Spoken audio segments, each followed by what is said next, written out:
Is the weekly briefing by the Presidential Task Force on COVID-19.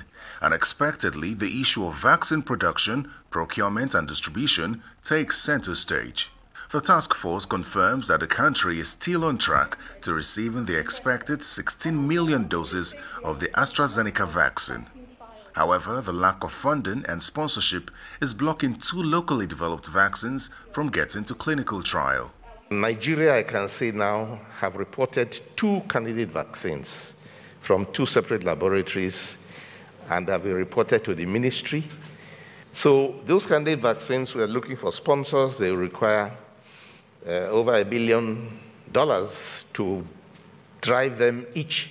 It is a source of great pride that Nigeria has developed these candidate vaccines. 2 of them, as I speak to you, I have the letters that have confirmed that and requesting support for clinical trials that will take us to the stage where you can now hand it over to the industry to produce. Apart from the expected 16 million doses of the AstraZeneca vaccine, the health minister says Nigeria is hoping to get another 42 million doses of 3 other types of vaccines through an African Union platform. According to him, the government is also having bilateral negotiations with Russia and India for more vaccines. But does the country have storage capacity for these expected vaccines? The vaccines that we know, meanwhile, are require 3 types of storage. There is the type that requires an ultra-deep cold chain, ultra-deep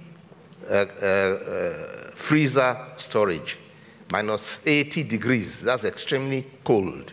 But we have some of them in Lagos and Abuja. That's why we can take up to 400,000. Now, the AstraZeneca does not require that temperature. It requires 2 to 8 degrees regular refrigerator. Meanwhile, the PTF chairman announces 13 cases of the B.1.1.7 variant of the coronavirus in the country.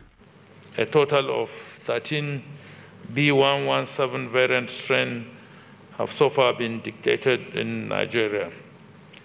6 out of these numbers were detected in the last 1 week, and they all came out of samples collected between November and January. Nigeria has so far recorded over 139,000 cases of COVID-19 with 1,647 fatalities. The country has also successfully treated and discharged over 112,000 from the various hospitals and treatment centers.